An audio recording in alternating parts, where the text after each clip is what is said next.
আল্লাহ পাক সূরাতুল বাকারার 278 নম্বর আয়াত, এই আয়াতের মধ্যে আল্লাহ পাক বলতেছেন, ইয়া আইয়ুহাল্লাযীনা আমানুত্তাকুল্লাহ, হে ঈমানদার লোক সকল, তোমরা আল্লাহকে ভয় করো। কাকে ভয় করো? আল্লাহকে ভয় করো। আল্লাহ পাক স্বয়ং নিজেই সূরাতুল বাকারার 275 নম্বর আয়াতের 78 নম্বর আয়াতের মধ্যে বলতেছেন, ইয়া আইয়ুহাল্লাযীনা আমানুত্তাকুল্লাহ, হে ঈমানদার লোক সকল, তোমরা আল্লাহকে ভয় করো।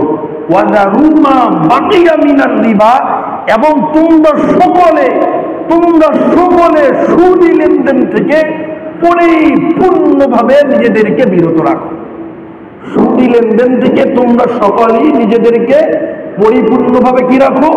বিরত রাখো। ফাইল্লাম তাফআলু, এর পরের আয়াতের মধ্যে আল্লাহ পাক বলতেছেন, যদি তোমরা পরিপূর্ণভাবে সুদি লেনদেন থেকে নিজেদেরকে বিরত না রাখো, কোনো একটা দিক দিয়ে সুদের মধ্যে ধাপিত হও, ফাযানু বিহারবিন মিনাল্লাহি ওয়া রাসূলিহি, তাহলে আল্লাহ এবং আল্লাহর রাসূলের সাথে যুদ্ধ করার জন্য প্রস্তুতি গ্রহণ করো। অর্থাৎ পরিপূর্ণভাবে সুদের থেকে বিরত রাখার কোন পন্থায় সুদের মধ্যে লিপ্ত থাকার মানে হইল আল্লাহ এবং আল্লাহর রাসূল সাল্লাল্লাহু আলাইহি ওয়াসাল্লামের সাথে যুদ্ধ করার শামিল। কি করার শামিল? যুদ্ধ করার শামিল। এবার আসি রাসূল কারীম সাল্লাল্লাহু আলাইহি ওয়াসাল্লাম, আবু দাউদ শরীফ 3333 নম্বর হাদিস। এই হাদিসের মধ্যে রাসূল কারীম সাল্লাল্লাহু আলাইহি ওয়াসাল্লাম বলতেছেন, আকিলার রিবা, আকিলার রিবা, যে সুদ খাওয়া, অমুকিলাহু, সুদ দেওয়া, ওয়াকাতিবাহু, এবং লিখে রাখা, ওয়াশাহিদাহু, এবং সাক্ষী থাকা। রাসূল কারীম সাল্লাল্লাহু আলাইহি ওয়াসাল্লাম বলেন, ওয়াকালাহু সাওয়াউন, এই চারটা সমানে সমান অপরাধ।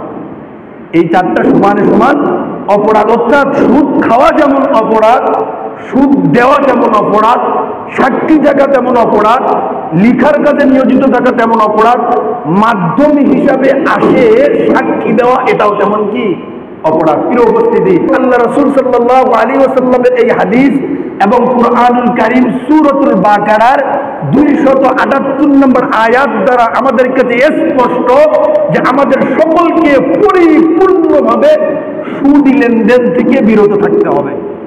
সুদি লেনদেন থেকে বিরত থাকতে হবে। যদি কোনো কারণে, কোনো মাধ্যমে, কোনো উপায়ে, কোনো পন্থায় আমি আপনি যদি সুদি লেনদেনের সাথে জড়িত থাকি, তাহলে আমি আপনি সুদখোর বলে সাব্যস্ত হব।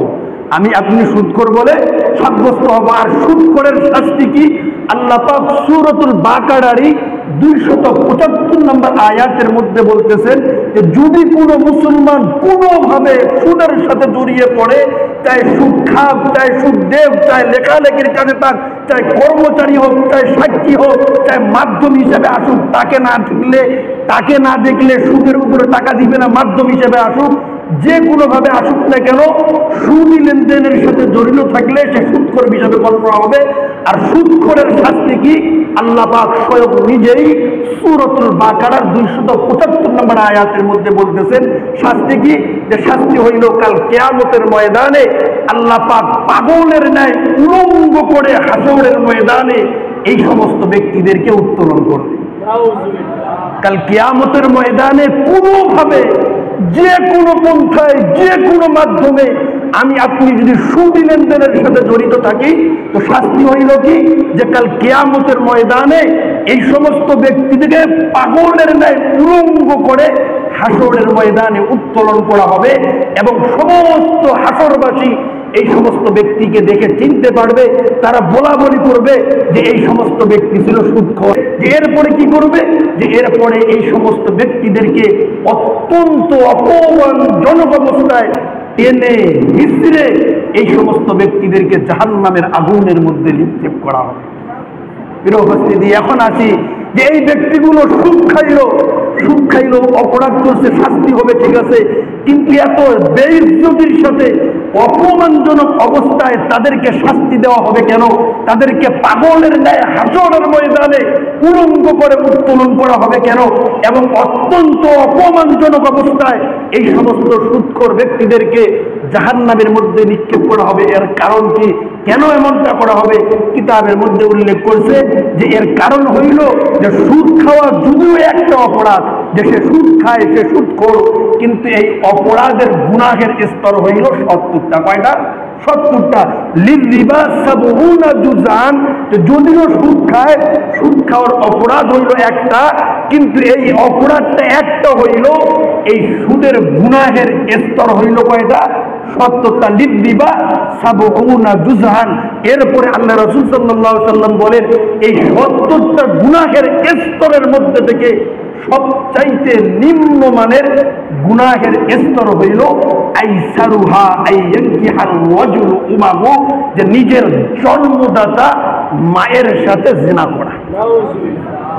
নিজের জন্মদাতা মায়ের সাথে জিনা করা। তো কিতাবের মধ্যে আসছে যে একজন ব্যক্তি যে কোনো মাধ্যমে, চাই সুদ খাক, চাই সুদ দেব, চাই সাক্ষী থাকুক, কিংবা অন্য কোনোভাবে সুদি লেনদেনের মধ্যে জড়ায় থাকুক, সে তো অপরাধ করলো, তার শাস্তি তো এমনিতে হওয়া যাইতো, কিন্তু অত্যন্ত অপমানজনক অবস্থায় হাসরের ময়দানে উলঙ্গ করে এই সমস্ত ব্যক্তিদেরকে কেন জাহান্নামের মধ্যে নিক্ষেপ করা হবে?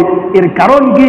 যে এর কারণ হইল, যদিও অপরাধ একটা, কিন্তু এই অপরাধের গুনাহের স্তর হইল 70টা। আর এই 70টা গুনাহের স্তরের মধ্য থেকে সবচাইতে নিম্নমানের গুনাহ হইল যে সে তার নিজের জন্মদাতা মায়ের সাথে জিনা করা। তো নিজের জন্মদাতা মায়ের সাথে জিনা করা যদি 70টা স্তরের মধ্যে থেকে নিম্নমানের স্তর হয়, আরো বাকি যে 69টা গুনাহের স্তর আছে, এগুলা কত বড় এবং ভয়াবহ। এরকম বড় ধরনের অন্যায় হওয়ার কারণে, অপরাধ একটা কিন্তু কঠিন অপরাধ করার কারণে আল্লাহ পাক কাল কিয়ামতের ময়দানে অত্যন্ত অপমানজনক অবস্থায় জিল্লতির সহিত, বেইজ্জতির সহিত উলঙ্গ করে হাসরের ময়দানে উত্তোলন করবেন এবং এরপরে তাদেরকে জাহান্নামের আগুনের মধ্যে নিক্ষেপ করবেন।